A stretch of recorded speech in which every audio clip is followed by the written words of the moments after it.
बिस्मिल्लाहिर्रहमानिर्रहीम। अस्सलाम वालेकुम। मैं हूं आपके साथ महरोश खान।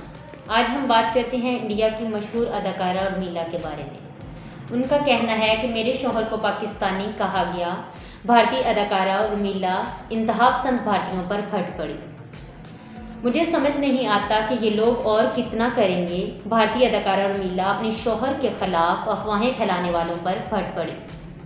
भारतीय अदाकारा उर्मिला ने अपने एक इंटरव्यू के दौरान कहा कि जब से उन्होंने एक मुसलमान से शादी की है तब से ही मेरे शौहर को तनकीद और प्रोपोगंडे का निशाना बनाया जा रहा है।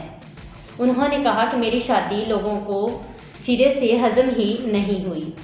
उर्मिला ने कहा कि शादी के बाद पहले तो मेरे शौहर को पाकिस्तानी कहा गया और बाद में उनको दहशतगर्द करार दिया गया। उन्होंने अपनी फैमिली के खिलाफ महमजोई करने वालों को मुखातिब करते हुए कहा कि हर बात की एक हद होती है।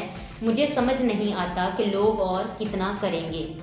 भारतीय अदाकारा ने मज़ीद कहा कि उनके अलावा उनके वालिदैन को भी नहीं बख्शा गया और उनकी वालदा का नाम सुनीता मटवंडकर से तब्दील करके रुखसाना अहमद लिख दिया गया है। याद रहे 2016 में कश्मीरी बिजनेसमैन मोहसिन अख्तर से शादी के बाद उर्मिला से मुतल्लिक भी ये कहा गया कि उन्होंने इस्लाम कबूल कर लिया है और अपना नाम मरियम अख्तर रख दिया है।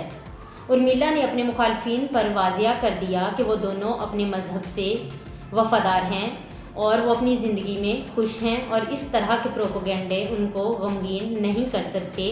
उन्होंने कहा कि वो एक औरत है और एहसास हर औरत का मजबूत पहलू होता है। दोस्तों, अगर वीडियो अच्छी लगी हो तो इसको लाइक और शेयर करें और मज़ीद ऐसी अच्छी वीडियोस देखने के लिए हमारे चैनल को सब्सक्राइब करें और साथ में लगी बेल का बटन दबाएं ताकि जो भी वीडियो हो सबसे पहले आप तक पहुँचे। हमें दीजिए इजाज़त। मिलते हैं किसी अच्छी खबर के साथ। खुदा हाफ़िज़।